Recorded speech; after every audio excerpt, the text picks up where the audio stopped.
Hey everyone, David Coe with the Coe Real Estate Group. I hope your summer is going well. Since it is summer, midway through the year, I thought it'd be a good time to take a look at what's been happening in real estate for the first 6 months of 2023. So a couple of charts to share with you here. Number one is the CPI, or Consumer Price Index, inflation. We all know how high inflation was a year ago at 9.1%, and the Fed started aggressively pushing up their Fed lending rate. Well, we just had a report that came out earlier this week, and that number is now down to 3%, which still isn't quite the 2% target the Fed has put down on paper, but we're starting to get back into kind of some historical norms for inflation, and we're thinking that we might be near the end of the Federal Reserve pushing up their rate. The effect that it's having on mortgage rates, rates are still in the high sixes, and, we kind of peaked back here around just above 7%. Earlier this week, they were in the high sixes, although I think with the CPI that came out earlier this week, some of our lending partners are starting to see some pressure, some price relief pressure on interest rates. And we're starting to get interest rates back into the mid sixes and even into the low sixes and high fives if you're doing some kind of temporary, adjustable rate mortgages, things like that. And the effect that it's having on real estate, I've got two charts here where the blue line is Los Angeles County and the red line is Orange County.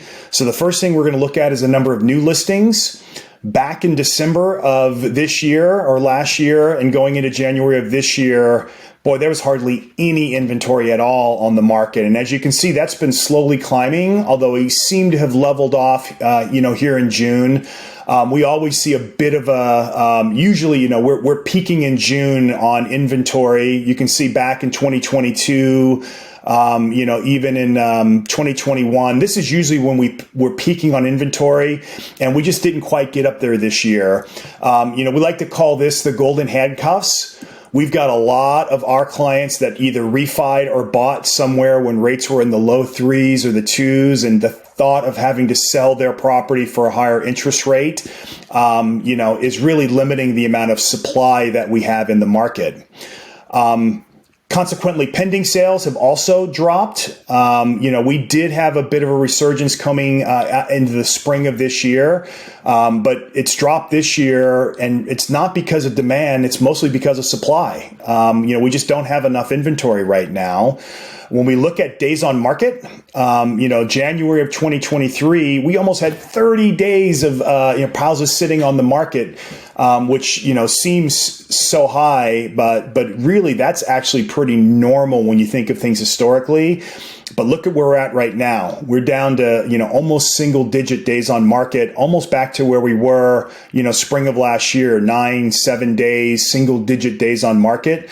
Well, we're certainly trending in that direction. And it is because we do have some demand and we just don't have enough inventory. And what is that doing to pricing? Well, as you might suggest, prices are starting to take off again. Median prices in LA County are at $860,000, which, a year ago we were at, right around $900,000. So, here we are at $860. We're almost back through here. And look at Orange County. Orange County's at $965,000 for the median price of a home.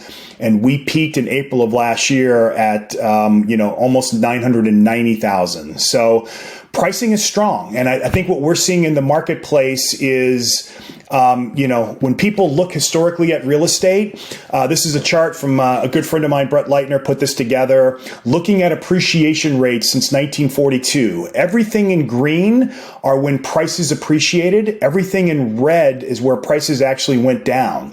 So if you're an investor, and if you own real estate, you're an investor, we're 73, 7, and 1 over, since 1942.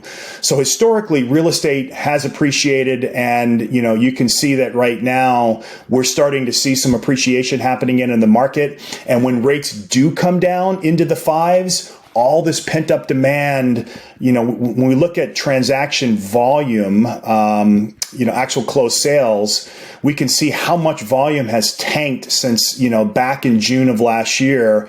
we are down substantially in just the number of units sold. All those people that are waiting to buy, waiting to sell, putting off life decisions because of high interest rates. As soon as the rates come down, that information is going to flood the market, and we really expect to see a strong market the second half of the year going into 2024. So I hope this has been helpful. Of course, every market's different. So if you want information on your property, we'd love to talk to you, either myself or one of our agents, have a conversation about your real estate market. And if this kind of information you find actually useful, I'm actually going to be speaking at Phoebe Long Beach on July the 27th. And I'm going to have a lot of this information on the single family market. My good friend Anthony Walker is going to be covering the multifamily market, and we'll be talking about where we are mid-year and what we see as happening towards the end of the year.